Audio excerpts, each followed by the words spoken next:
एक घने जंगल के किनारे एक ब्राह्मण रहता था। उसका नाम धर्मदास था। धर्मदास पहले पास के एक गांव में रहता था। धर्मदास जो सबको ज्ञान की बातें समझाया करता था। कोई उसकी बात समझना ही नहीं चाहता था। उसका एक बेटा था, उसका नाम ज्ञानदेव था।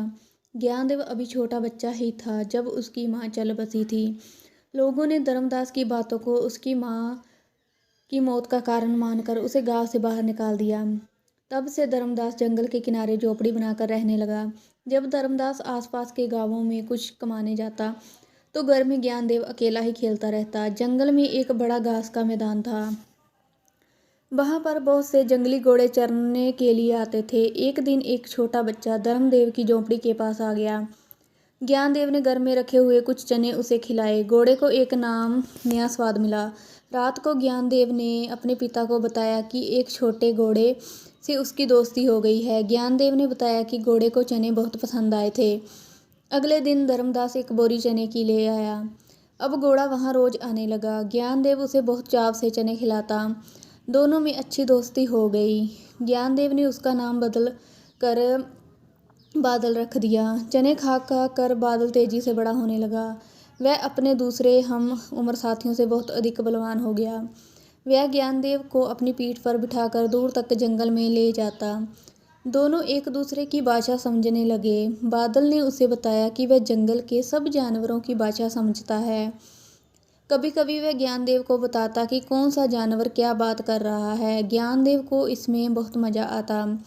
बादल के साथियों ने एक दिन बादल की शिकायत घोड़ों के राजा से की। उन्होंने कहा, बादल रोज ही एक आदमी के बच्चे से मिलता है, इसलिए वह हमारे साथ नहीं खेलता। हम उसके पास जाते हैं तो हमें लात मारकर दूर भगा देता है।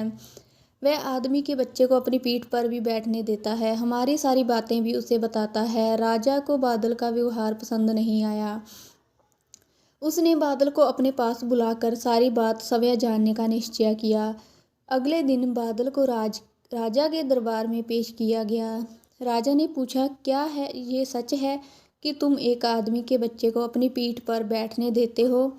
बादल ने कहा, हाँ, वह मेरा दोस्त है। राजा ने कहा, तुम जानते नहीं कि मानव कभी हमारा दोस्त नहीं हो सकता। वह हमें बांधकर अपने घर में रख लेता है, फिर हम पर सवारी करता है। बादल ने कहा, ये मेरा दोस्त ऐसा नहीं है। वह मुझसे प्यार करता है। मैं स्वयं ही उसे अपनी पीठ पर बैठाता हूँ। उसने ऐसा करने के लिए कभी नहीं कहा। घोड़ों के राजा ने पूछा, क्या कारण है कि तुम अपने साथियों से बहुत ज्यादा बड़े और बलवान हो गए हो? तुम सबको एक साथ मारकर भागा देते हो। इसी उम्र में तुम मुझसे भी तेज दौड़ने लगे हो। मैंने देखा कि तुम हवा से बातें करते हो।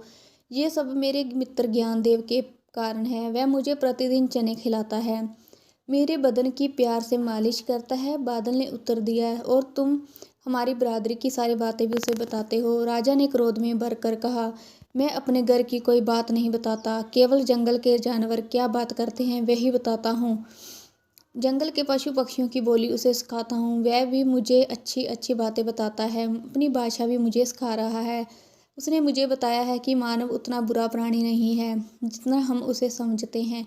बादल ने नम्रतापूर्वक कहा, यदि वह इतना अच्छा है तो तुम्हें आज तक हमें उससे मिलवाया क्यों नहीं?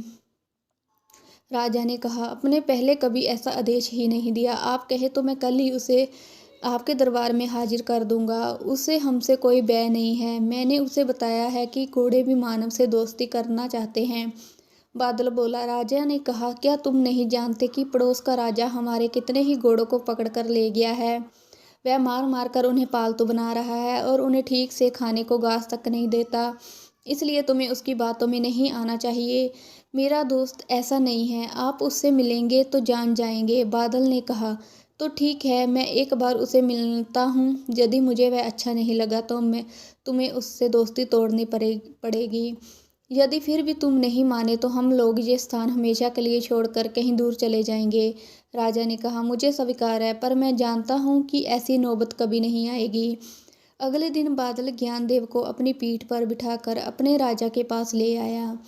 ज्ञानदेव ने अपने पिता से सीखी हुई कई अच्छी अच्छी बातें राजा को बताई। उससे मिलकर राजा बहुत प्रसन्न हुआ। उसने कहा कि तुम्हें केवल बादल ही नहीं, इसके द्वारा दूसरे साथियों से भी दोस्ती करनी चाहिए। बादल को इसमें क्या आपत्ति हो सकती थी। अब उसके बहुत सारे दोस्त बन गए। अब तो ज्ञानदेव का समय मजे से कटने लगा। वह बादल की पीठ पर बैठकर दूर दूर तक जंगल की सैर करता और नए नए जानवरों के विषय में जानकारी प्राप्त करता, नए नए दोस्त बनाता। बादल ने उसे बताया कि पड़ोस का राजा बहुत अत्याचारी है, इसलिए हमारा राजा उससे घृणा करता है। तुम लोग ऐसा कोई काम मत करना जो हमारे राजा को अच्छा ना लगे। ज्ञानदेव ने कहा, ऐसा कभी नहीं होगा, बल्कि कभी मौका मिला तो मैं उस राजा को समझाने का प्रयास करूंगा कि वह अपने घोड़े को अच्छी तरह से पालन पोषण करे और उन्हें ठीक से दाना पानी दे। रात को ज्ञानदेव ने अपने पिता को घोड़ों के राजा के साथ हुई अपनी भेंट के बारे में बताया। उसने कहा कि एक आदमी के क्रूर व्यवहार के कारण घोड़े पूरी मानव जाति से घृणा करने लगे हैं। धर्मदास ने कहा, तुम चिंता ना करो, मैं कल ही उस राजा के दरबार में जाने वाला हूँ। यदि संभव हुआ तो मैं इस विषय में कुछ करने का प्रयास करूँगा। वास्तव में धर्मदास गाँव गाँव जाकर ज्ञान बांटते थे। बदले में जो भी कुछ भी मिलता से उनका गुजारा भली-भांति हो जाता था। बहुत से लोग धर्मदास को दान अथवा भीख देने का प्रयास करते थे, परंतु धर्मदास उसे कभी भी स्वीकार नहीं करता था। उसका कहना था कि यदि मेरी बात अच्छी लगे और उसे तुम ग्रहण करो तो फिर जो चाहो दे दो, परंतु भीख में मुझे कुछ नहीं चाहिए। कुछ लोग धर्मदास की बातों से चिढ़ते थे। उन्होंने राजा को शिकायत की कि धर्मदास राजा के विरुद्ध जनता को भड़काता है, इसलिए राजा ने उसे दरबार में हाजिर होने के लिए कहा था। जब धर्मदास राजा के दरबार में पहुंचा तो वह बहुत ही क्रोध में था। वास्तव में सुबह जब वह घुड़सवारी के लिए निकला था तो उसने अपने घोड़े को जोर से चाबुक मारकर तेज दौड़ने का प्रयास किया था। चाबुक की चोट से तिलमिलाए घोड़े ने उसे अपनी पीठ से गिरा दिया था। उसने राजा को कुछ चोट भी लगी थी। धर्मदास को देखते ही वह बोला, सुना है तुम हमारी प्रजा को हमारे विरुद्ध भड़काते हो। उन्होंने कहा, कहते हो कि हमारा आदेश ना मानो, क्यों ना तुम्हें राजद्रोह के लिए कड़ा दंड दिया जाए। धर्मदास ने कहा, राजन, मैंने कभी भी किसी को आपके विरुद्ध नहीं भड़काया। हाँ, इतना जरूर है कि अन्याय का साथ मत दो। अन्याय और अत्याचार करने वालों का विरोध करो, भले ही वह राजा ही क्यों ना हो। अत्याचार चाहे किसी मानव पर हो अथवा किसी दूसरे प्राणी पर, चाहे किसी दरबारी पर हो, चाहे घोड़े पर। मुझे ज्ञात हुआ है कि आप अपने घोड़ों पर बहुत अधिक अत्याचार करते हो। घोड़ों का नाम सुनते ही राजा का पारा 7वें आसमान पर पहुंच गया। वह बोला, तो जो हमने सुना था वह ठीक ही था। तुम यहाँ घोड़ों की वकालत करने आए हो। मैंने सुना है तुम्हारे बेटे की बहुत दोस्ती है घोड़ों से। मेरे बेटे के तो जंगल के सब जानवर दोस्त हैं। वह सबसे प्यार करता है, किसी को नहीं सताता।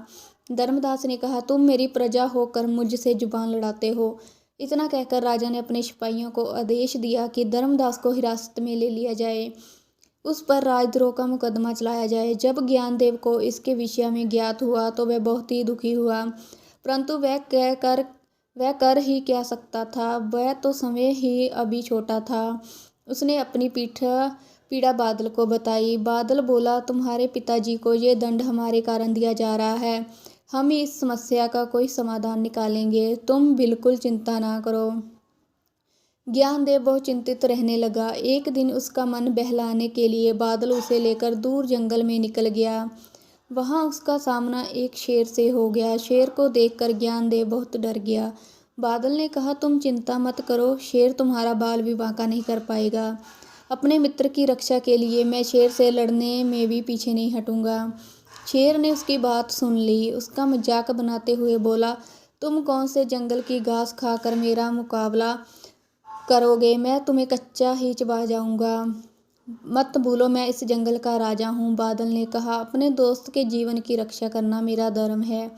ज्ञानदेव ने भी शेर को कहा कि हमारा आपसे कोई वैर नहीं, फिर आप क्यों झगड़ा करना चाहते हो। शेर ने कहा, मैं इसका घमंड तोड़ना चाहता हूँ कि ये मेरा मुकाबला कर सकता है। तो ठीक है, साहस है तो खुले मैदान में आ जाओ। ये मानव हमारा फैसला करेगा कि मुकाबले में कौन हारा और कौन विजय हुआ। बादल ने पूरे आत्मविश्वास के साथ कहा। शेर ने उसकी चुनौती स्वीकार कर ली। तीनों एक खुले मैदान में पहुंच गए। बादल ने ज्ञानदेव को एक ऊंचे पेड़ पर चढ़ा दिया, फिर कहा, जब तक मैं न कहूँ इस पेड़ पर से नीचे मत उतरना, यहीं से तमाशा देखना। इतना कहकर उसने शेर को ललकारा और घृणा से अपना मुंह उल्टी दिशा में घुमा लिया। शेर ने कहा, लड़ना है तो सामने से मुकाबला करो। अभी से पीठ क्यों दिखा रहे हो? इतना कहकर शेर उसके समीप आया ही था कि बादल ने एक जोरदार दुलत्ती मारी कि वह कई गज दूर जा गिरा। गुस्से में शेर घुराता हुआ उसकी ओर लपका। अब तो बादल ये जा और वह जा, बादल तो उसे जड़ उड़ा रहा था। अब तो बादल ये जा और वह जा, बादल तो जैसे उड़ा रहा था और शेर उसकी दूर तक को पकड़ नहीं पा रहा था। ज्यों ही अवसर मिलता बादल अचानक रुकता और शेर के समीप आते ही उस पर एक जोरदार दुलत्ती जड़ देता। कभी शेर का जबड़ा घायल होता और कभी कोई पंजा। कुछ ही देर में शेर हाँफने लगा। बादल के एक ही वार का वह ठीक से उत्तर नहीं दे पाया। अपनी लातों से मुरम्मत करता हुआ बादल उसे उस पेड़ के नीचे ले आया जिस पर ज्ञानदेव बैठा था। बादल अपनी टापों से उसे मारने ही जा रहा था कि ज्ञानदेव ने उसे रोक दिया। ज्ञानदेव ने कहा, नहीं नहीं, इसे मारना नहीं चाहिए, बल्कि इससे दोस्ती करनी चाहिए। हारा हुआ प्रतिद्वंदी भी शरणागत के समान होता है, शरणागत को भी मारना नहीं चाहिए। मेरे पिताजी कहते हैं कि ये धर्म के विरुद्ध है। शेर ने भी हाथ जोड़ते हुए कहा, मुझसे गलती हो गई, मुझे भी अपनी शक्ति पर इतना घमंड नहीं करना चाहिए था। खैर, आज से मैं भी तुम्हारा दोस्त हूँ, किसी दिन मैं भी तुम्हारे काम आऊँगा। इतना कहकर वह अपने अपने रास्ते पर चल दिए। कुछ दिन बाद फिर तीनों एक स्थान पर मिल गए। ज्ञानदेव को उदास देखकर शेर ने उसकी उदासी का कारण पूछा। बादल ने उसे सारी कथा कह सुनाई। शेर ने कहा, वह राजा बहुत ही अत्याचारी है, जंगल में आकर नाहक ही कितने ही जानवरों को मार डालता है। जब तक मुझे सूचना मिलती है वह घोड़े पर सवार होकर भाग निकलता है। यदि तुम साथ दो तो मैं उसे सबक सिखा सकता हूँ। बादल ने कहा, मुझे भी राजा से बदला लेना है। तीनों ने मिलकर एक योजना बनाई और अगली बार राजा के जंगल में आने की प्रतीक्षा करने लगे। एक दिन राजा जंगल में शिकार खेलने आया। योजना के अनुसार बादल ने उसको घोड़े को कहा कि जब शेर उसे आसपास लगे तो वह राजा को घोड़े से गिरा दे। राजा के घोड़े को तो पहले से ही राजा पर गुस्सा था, वह बिना बात ही उस पर चाबुक चलाता रहता था। ज्यों ही घोड़े को शेर की गुर्राहट सुनाई दी, वह वहीं पर खड़ा हो गया। राजा के चाबुक मारने पर भी वह टस से मस नहीं हुआ। ज्यों ही उसे शेर समीप आता दिखाई दिया, उसने राजा को जमीन पर गिरा दिया। वह स्वयं आकर बादल के पास खड़ा हो गया। शेर ने एक ही झपटे में राजा का काम तमाम कर दिया। जब राजधानी में अत्याचारी राजा के मरने का समाचार पहुंचा तो चारों ओर खुशियां मनाई जाने लगी।